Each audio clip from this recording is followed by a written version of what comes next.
Welcome everyone to the Nostalgia Show. We are going back in time to learn everything fun about everything nostalgia.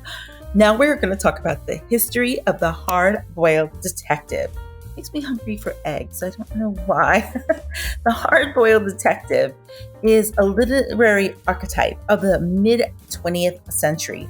So these narratives about the detective typically feature a tough and cynical private eye who navigates the seedy world of the crime world. The hard-boiled detective is an anti-hero, okay? He is a protagonist, or she, with flaws and a little bit of moral ambiguity. We'll get into that. The hard-boiled detective first gained popularity in the 20s with the works of Dashiell Hammett, all right? I mean, pretty famous, and Raymond Chandler. Hammett's The Maltese Falcon in 1930 and Chandler's The Big Sleep in 1939 are considered the classics of the genre. The hard-boiled detective has also been featured in my favorite film noir. Oh, I love film noir because it keeps you on the edge of your seat. It's the first movies that I was introduced to that kept me on the edge of my seat, and I didn't know, being somebody that sometimes can't pay attention very long, that I could be so enraptured by a show that I could be like clutching my hands together, like I want to know what happens.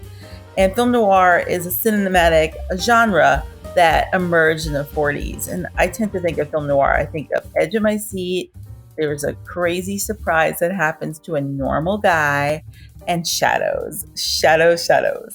In recent years, the hard-boiled detective has experienced resurgence and popularity. He's back, thanks in part to new authors that are coming out. So the hard-boiled detective is a character who emerged in the 19th century America. Really, it goes far back. This type of detective was often a private investigator who operated outside of the law. It kind of makes me think of the old bounty hunters. The bounty hunters often were portrayed as loners who were rugged and they were tough. The hard-boiled detective usually operated in urban settings, so cities, as opposed to my bounty hunter guys who would usually be in the Old West.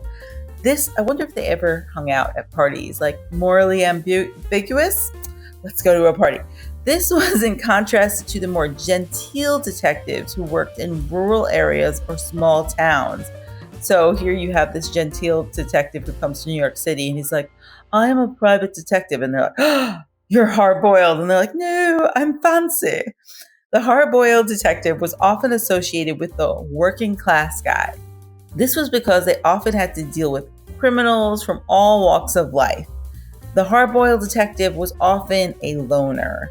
This was because they had to work outside of the law, so they're portrayed as tough and rugged. This type of detective became popular in fiction throughout really the 1900s.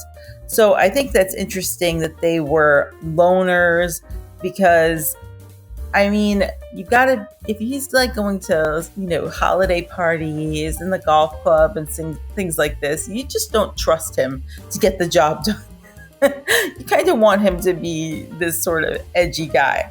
The advent of the pulp magazine in the early 20th century gave birth to a new form of literature, the hard-boiled novel, detective novel. These stories were considered different from the genteel mysteries that were popular at the time. They were written in a gritty, realistic style and featured detectives that were often just really edgy characters. So tell me, what would you rather read? Like the more proper detective stories, or would you rather read, like, give me a film noir? Just give me those novels. And he was a popular figure in our culture. He was the antithesis of the well-mannered, buttoned-up gentleman that typically populated detective fiction. I'm kind of thinking of Basil Rathbone, who is just dripping with class, and his voice is so pristine. And not saying the books, I'm talking about in the Sherlock Holmes movies.